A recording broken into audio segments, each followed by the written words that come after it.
par rapport à ce qu'il a dit tout à l'heure, je voudrais que... Aujourd'hui, quand on voit l'intérêt du palais... Mariga, oui? n'allons pas là-bas, on ne connaît pas l'intérêt du palais. Non, allons-y. vous dites les choses que nous voyons. D'accord. Même hors du palais, vous voyez quelqu'un qui n'est même pas, je ne sais pas, un agent de l'État.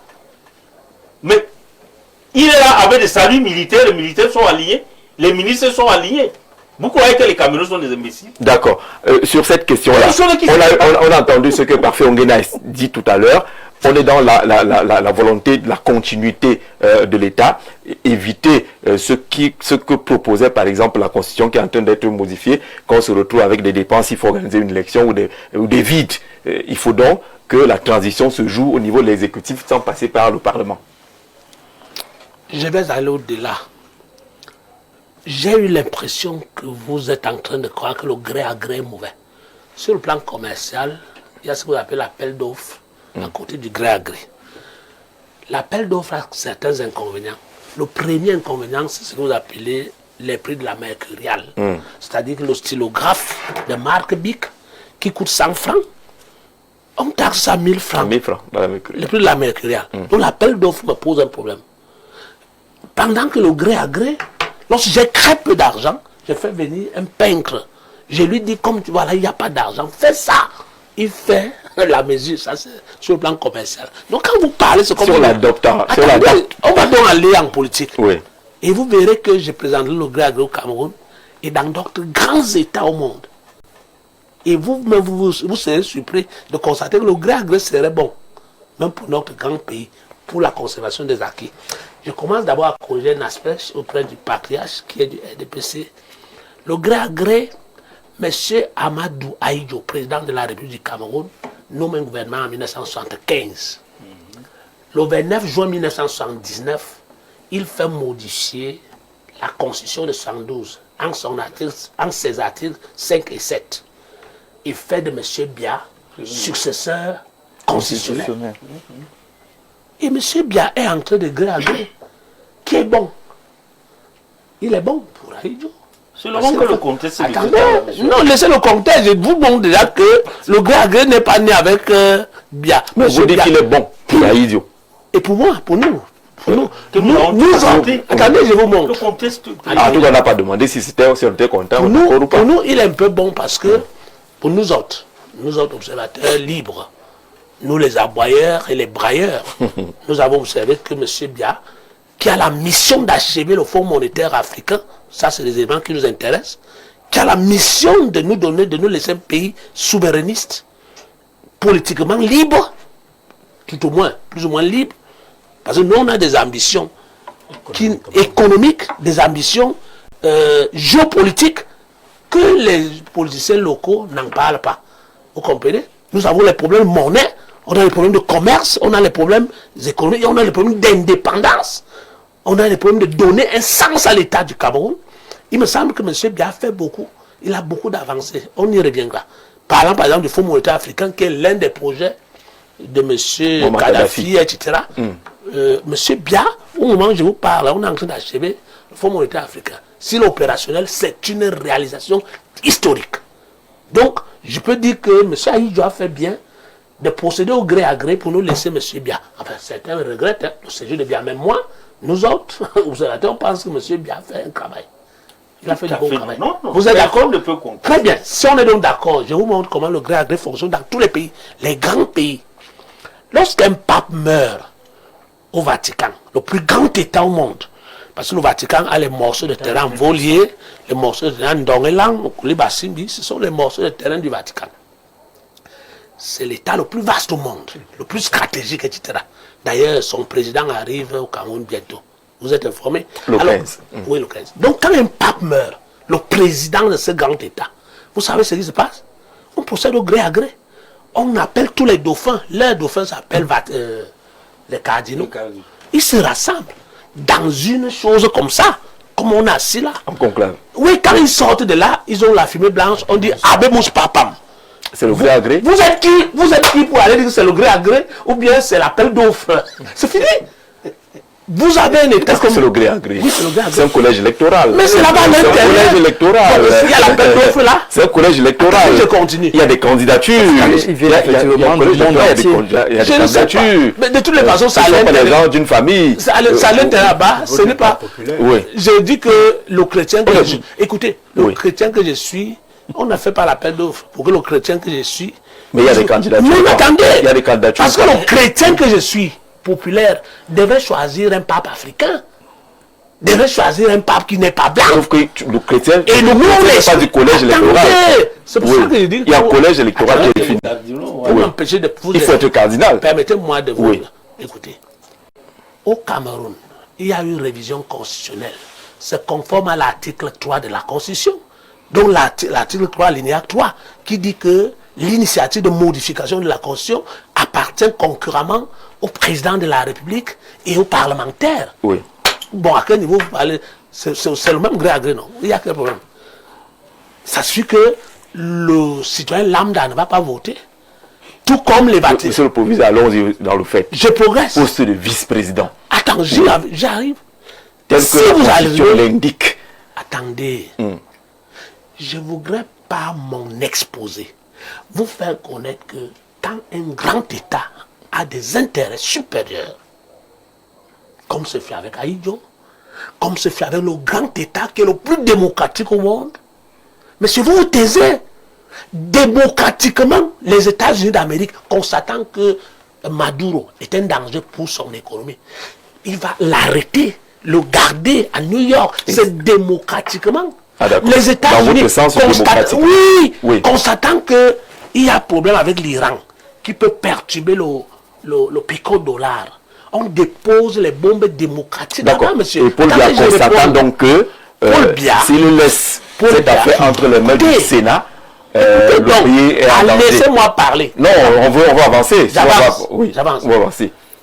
Paul Biya, en ce moment précis, vous dites qu'il a reçu un xylographe de Marc Bic de M. Kavaï et Djibril. Il vous donne un président de l'Assemblée nationale. On vous donne un président du Sénat. Vous attendez de lui un gouvernement solide pour l'écriture de l'histoire du Cameroun qui va continuer. Oui. Donnez-lui à nous fournir l'architecture institutionnelle qui va correspondre soit à sa continuité, soit à sa rupture. À sa rupture. Donc voilà. Et c'est une chose sérieuse, Jean Jarzé. Si vous ajoutez appel, on est très sérieux. Que ce soit par appel d'offres ou par de gré à gré, dites à M. Biya que quand vous partez là, les Haïtis souverainistes, patriotes, nationalistes, vous demandent de réfléchir sur la problématique de la monnaie.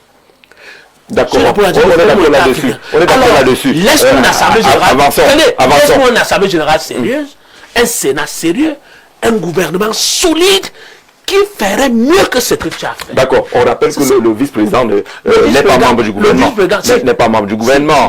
Le vice-président, c'est... Si le vice-président est membre du gouvernement. De quel gouvernement? Le vice-président sera, après promulgation de la loi... Il sera vice-président. Il sera membre à la présidence. Si, attention.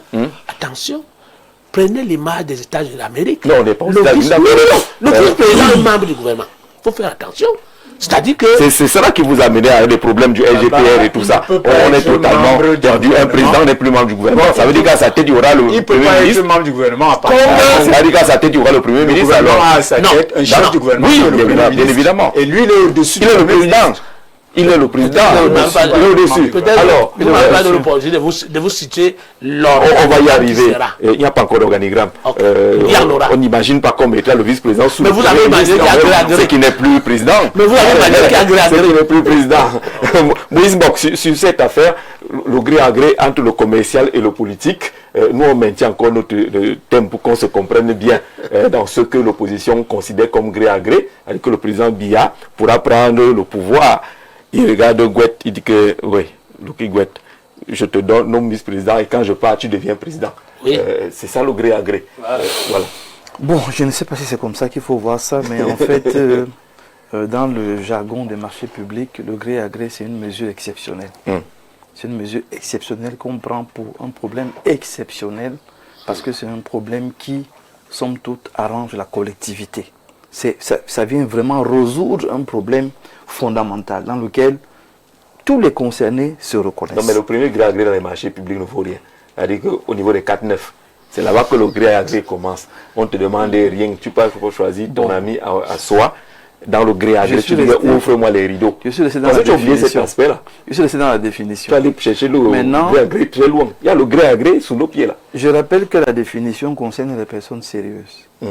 Et les personnes compliquées tordent la définition des choses. C'est même les personnes sérieuses qui ont amené ça dans le débat. Et finissent par créer la confusion que nous vivons aujourd'hui. Oui. Le gré à gré, en Afrique, renvoie à l'arbre à palabre. Quand on parle de la gouvernance d'un village ou d'un groupe de villages. Je ne sais pas pourquoi ça devrait poser un problème. Parce qu'en fait, le pouvoir, c'est le contrôle du présent et une partie du futur. Quand vous l'avez compris, vous comprenez pourquoi il y a eu le coup d'État manqué en 84. Parce qu'en 82, je donne le pouvoir en pensant garder un certain contrôle. Il y a l'homme à qui on donne le pouvoir, soit de manière démocratique, démocratie encore qu'il faut voir ce qu'on met dans démocratie, parce que le gré à gré, il y a le dit et le non dit. Dans le non dit, ce qu'on fait un simulacre d'élection, on laisse passer quelqu'un. Dans ce qui est dit, quand on est sérieux, c'est qu'on se regarde dans les yeux et on se parle. Le problème du Cameroun, en ce qui concerne le gré à gré, c'est qu'on a un chef qui ne nous parle pas. Voilà. Parce que si on avait un chef qui nous parlait de ce que Haïti met sur la table, et pour dire, dans le but de, au vu de, voilà ce que moi je pense en tant que chef de famille, et je vous associe à la réflexion là où le patriarche dans laquelle il a parfaitement dit justement ce qu'il veut exactement. Voilà, qu'il vient nous dire ce qu'il veut exactement. Et vous voyez donc que la sortie du patriarche Zengele est une interpellation au chef de l'État pour lui dire, ne nous vois pas toujours quand nous parlons comme des ennemis, comme un problème. Et ça, c'est une des choses qu'il faut qu'on règle définitivement au Cameroun. Quand on est à une élection présidentielle, on peut avoir des joutes, on peut ne pas être d'accord sur un certain nombre de choses, mais quand l'élection est passée, on devient tous Camerounais d'une seule nation. Avec donc deux machines qui nous gouvernent. Pour le cas d'espèce, c'est le RDPC et le gouvernement. Finalement, c'est la même chose. Alors, on a deux entités fortes qui devraient décomplexifier la communication, l'échange avec les Camerounais. Arriver à une dimension où on se dit, il y a eu une crise post-électorale. Il y a eu tellement de morts. Est-ce que vous ne pensez pas que ça va être inhumain de venir sur ces morts-là organiser une élection? Repoussons. Je vous promets que votre affaire de l'argent, pas l'argent, ça allait passer naturellement. Mais comme vous refusez de communiquer où il faut communiquer, et vous cognez où il faut communiquer, ça crée la cacophonie et la confusion. Personne ne tient le RDPC pour ennemi de la République. C'est l'inactivité, le manque même d'anticipation qui fait que finalement on se dit, mais les gens aussi, est-ce qu'ils sont même sérieux dans ce qu'ils sont en train de faire? Alors vous pouvez être très sérieux dans votre démarche, mais si vous ne communiquez pas avec votre épouse, avec vos enfants, ils vont vous regarder comme une bête curieuse. Pourtant, vous êtes très sérieux dans votre activité et votre envie de faire les choses. Le problème qu'on a aujourd'hui, et vous allez vous rendre compte vous-même, que dans le RDPC, beaucoup comme le patriarche se posent la question. Il est dans le RDPC. Beaucoup comme le patriarche Zengele. Non, laissez le patriarche. Laissez le patriarche. Allons sur le père Zengele. De quand 85, le premier. 85, voilà. Donc. On va le connaître. Donc, ce que nous mettons sur la table aujourd'hui, c'est le Cameroun un et indivisible. Maintenant, dans cette dynamique, le chef de l'État estime que je dois garder le pouvoir actuellement. J'ai des collaborateurs avec qui je travaille depuis des années. Puisqu'on veut contrôler le futur, certains de ces collaborateurs comprennent ce que nous avons en vision. Et j'espère que la question de la monnaie est dans la vision. J'espère que la question de la réelle indépendance est dans la vision. J'espère que la question de l'industrialisation, et nous avons l'homme qui peut parler en détail de ce volet, il est là. J'espère donc que c'est des points qui sont centraux, qui sont importants dans cette dynamique. Une fois donc qu'on a une vision qui est claire, c'est qu'on s'est dit, on ne veut plus que nos jeunes aillent mourir dans la Méditerranée. On souhaite que la diaspora qui est là-bas, et qui est formé puisse trouver un espace de travail localement, qu'on crée un contexte dans lequel les Camerounais se reconnaissent, vous allez voir que la question de gré à gré ne posera pas un problème parce qu'on ira dans une vision claire. Mais si on est resté dans le contentieux de la malgouvernance qui n'est pas soldé, si on est dans le contentieux de l'âge du chef de l'État et de son état de santé qui n'est pas soldé dans d'autres pays, on communique sur la santé du chef. Ah oui. On dit il ne va pas bien, il doit se reposer, donnez-lui 3 mois, donnez-lui 6 mois. Mais à son âge, c'est une bénédiction de l'avoir. Pourquoi on fait comme si c'était un extraterrestre? C'est un humain. Et il faut saluer son âge et sa lucidité. Je vous dis, à son âge, lire sans lunettes, franchement, il faut dire à Dieu merci pour cela. Donc, nous avons tellement de choses qui nous mettent ensemble au Cameroun que quand on entend un discours qui ne rentre pas dans la simplicité, dans le bon sens, dans la cohérence, on se dit, il veut déjà se moquer de nous. Donc aujourd'hui, la question n'est pas le gré à gré. C'est quel Cameroun vous voulez nous laisser. Voilà. La question n'est pas qui va être le vice-président. C'est que dans 3 ans, dans 5 ans, le Cameroun sera quoi en termes d'industrie? C'est que quand on dit aux jeunes, allez trouver de l'emploi, j'ai l'impression, et vous ne prenez pas ça au sérieux, le gouvernement ne s'adapte pas aux réalités internationales et de la vie, et de la communication, et de l'échange avec ces populations. D'accord. On ne devrait plus être en 2026, avoir un ministère qui n'a pas de site web. Oui, ou qui, quand il a un site web, il n'est pas fourni au quotidien. On ne devait pas avoir des CELCOM qui sont muselés. Parce que le CELCOM devrait être le premier à communiquer sur les offres d'emploi, les opportunités, sans que le ministre ne puisse lui taper sur les doigts. Pourquoi il n'en parle pas? Une chose qui semble être simple, on a fait un mystère.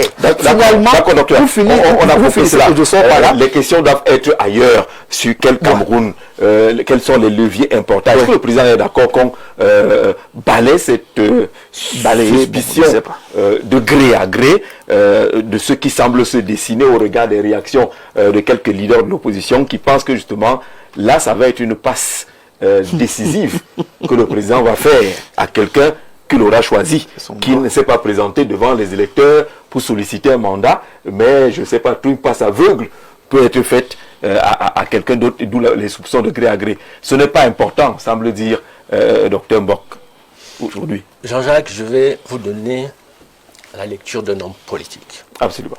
Voilà. Au-delà de vous donner la lecture d'un homme politique, je prendrai mon cas, je vais m'appuyer dessus, sur ce cas-là. Et avant cela, je félicite le président de la République d'avoir pensé à ce poste de vice-président qui permettra forcément à quelqu'un de venir l'aider dans son travail. On va souligner aider. Aider. Voilà. D'accord. Moi, vous voyez, lors de la campagne, j'ai fait un choix. J'avais été éliminé de cette élection présidentielle, cette compétition.